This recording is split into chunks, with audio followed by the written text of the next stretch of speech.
Amis scatophiles, bonjour. Cette vidéo est faite pour vous, ouais, parce qu'aujourd'hui, on va parler caca. Mais avant de commencer à glosser comme une frite derrière ton écran, je préfère te rassurer, on va pas parler de la pêche que t'as démolée ce midi. Non. On va parler du vrai, du pur, du grand. Ouais bon, du beau peut-être pas en fait, mais grâce à cette vidéo, tu vas apprendre que l'art peut prendre toutes les formes et se trouver partout, même dans ton cul. Allez, c'est parti. On raconterait que le premier à avoir utilisé de la matière fécale dans ses œuvres est Pablo Picasso.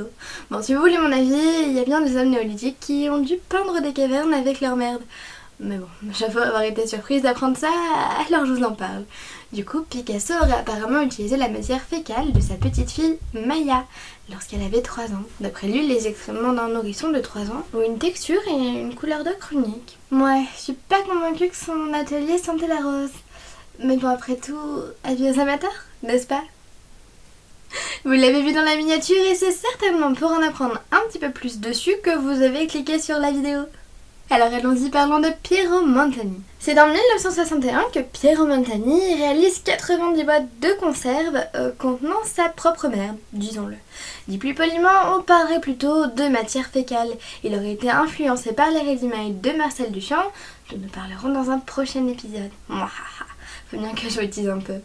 Puis il y en a beaucoup trop à dire dessus pour que je puisse vous en parler dans cet épisode. Bref, revenons-en au fait. On parle donc de 90 boîtes de 30 grammes qu'il a pris soin de signer, d'étiqueter et de numéroter. Rien que ça. À l'époque, il a fixé leur prix à 30 grammes d'or au cours de l'époque. Oui, au cours de l'époque, parce que l'or n'avait pas le même prix en 1961 qu'aujourd'hui. Si en 2010 elle se vendait déjà plus de 30 000 $, aujourd'hui elle atteint des records. En effet, cette œuvre fait polémique, surtout quand on voit qu'elle est aujourd'hui vendue jusqu'à 200 000 $. Mais les historiens vous diront que pour l'époque, c'était avant-gardiste. Ce qui en soi n'est pas tout à fait faux. Après, de là à leur donner une valeur aussi élevée de nos jours, peut-être pas. Après tout, je vous laisse en débattre en commentaire.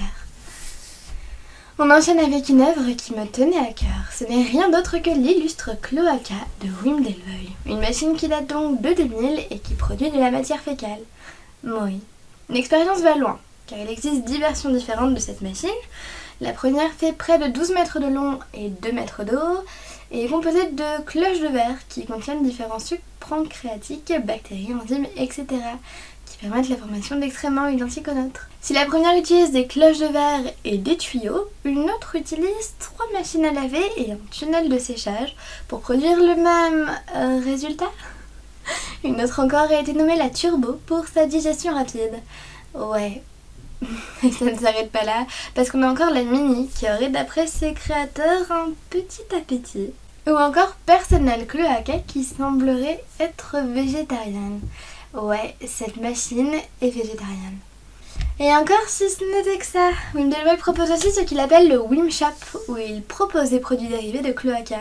Du papier toilette imprimé au très beau, que dis-je, sublime logo cloaca, des figurines miniatures, des machines cloaca, des tatouages, t-shirts, livrés surtout en magnifique étron, soigneusement conservé sous vide, pour la modique somme de apparemment plus de 100 €, mais visiblement ce n'est plus en vente. En même temps, si vous y tenez vraiment, libre à vous d'encadrer votre propre matière fécale, n'est-ce pas? Bref, vous pouvez vous en douter, c'est clairement une œuvre qui fait elle aussi polémique. D'ailleurs, je pense que vous allez y participer à cette polémique dans les commentaires. Allez, on ne s'arrête pas là avec les œuvres qui utilisent de la matière fécale parce qu'on enchaîne tout de suite avec la Vénus de Milo en caca de panda. Elle a été fabriquée par des enfants de la région de Sichuan, qui est une région dans laquelle on retrouve pas mal de pandas, et l'artiste Zhu Chen. En fait, c'est une réplique de la Vénus de Milo, qui, je le rappelle, est exposée au Louvre, et cette réplique est donc en excréments de panda. Elle a été achetée 34 000 € par l'ancien ambassadeur de Suisse, qui est également collectionneur d'art contemporain à ses heures perdues. Étonnamment, d'après la presse chinoise, elle aurait une odeur agréable. Bon, du coup, comme elle a été achetée, je suis pas sûre qu'on puisse un jour la voir en exposition et la renifler. Mais bon. Allez, on s'arrête pas aussi franchement parce qu'on continue avec encore plus imposant. Il s'agit de l'œuvre Complexite de Paul McCarthy. On parle ici d'une crotte gonflable de 15 mètres de haut. Oui, rien que ça. S'il avait fait polémique avec cette œuvre en 2008, il ne s'arrête pas là. Non. Ce serait trop beau pour être vrai, n'est-ce pas? Fidèle à sa réputation, il a fait installer en 2014 un sapin de Noël gonflable sur la place de Vendôme à Paris. Bon, jusqu'ici tout va bien, sauf que ce fameux sapin de Noël appelé Tri, en français, ressemble clairement à un plug anal vert. Voilà, je pose ça là. Parmi les œuvres scato que je trouve plutôt fun, on retrouve Shit Fontaine de Jerzy Eskenaer.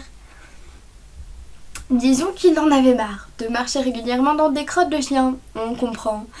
Et que bon, légèrement agacé par l'absence de dispositif de ramassage des crottes de chiens dans ce quartier, il a décidé de faire une énorme sculpture d'un magnifique excrément et de la poser devant son immeuble.